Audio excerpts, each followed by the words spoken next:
Hello viewers, আসসালামু আলাইকুম। আজকে আমরা জানব ইতিহাসের আরও এক অজানা কথা, ঘুঘুডাঙ্গা জমিদার বাড়ি নিয়ে। ইতিহাসের সাক্ষী দিনাজপুরের ঘুঘুডাঙ্গা জমিদার বাড়ি। দিনাজপুর শহর থেকে ৮ কিলোমিটার দক্ষিণ-পূর্ব কোণে পূর্ণভবা নদীর কোল ঘেঁষে জমিদার বাড়িটির অবস্থান। কোলাহলমুক্ত নিরিবিলি পরিবেশে সবুজ গাছগাছালির মাঝে প্রায় ২০০ বছর আগে ঘুঘুডাঙ্গা গ্রামে ইট সুরকি দ্বারা নির্মিত হয় বাড়িগুলো। জমিদার বাড়ির একতলা ও দোতলা ভবন বাহারি ফুলে সজ্জিত ছিল। স্থানীয় ও জমিদার বংশধরদের সূত্রে জানা যায়, প্রায় ২০০ বছর পূর্বে ঘুঘুডাঙ্গা জমিদারের গোড়াপত্তন করেন নবীর মোহাম্মদের একমাত্র ছেলে ফুল মোহাম্মদ।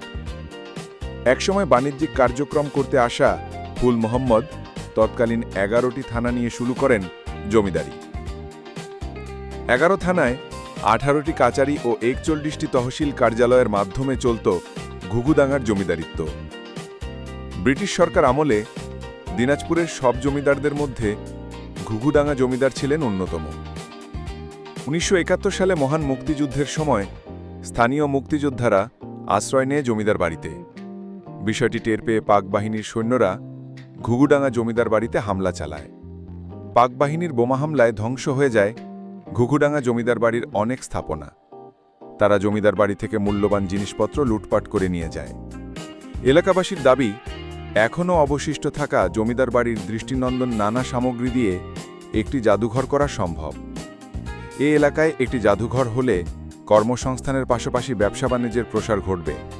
সরকারও বিপুল পরিমাণে রাজস্ব আয় করতে পারবে, যা দেশের অর্থনীতিকে আরও গতিশীল করতে সহায়ক হবে। এই পর্বে সংক্ষিপ্তভাবে জমিদার বাড়িটির তথ্য তুলে ধরা হলো। পরবর্তীতে আরও বিস্তারিতভাবে আপনাদের সামনে নিয়ে আসব।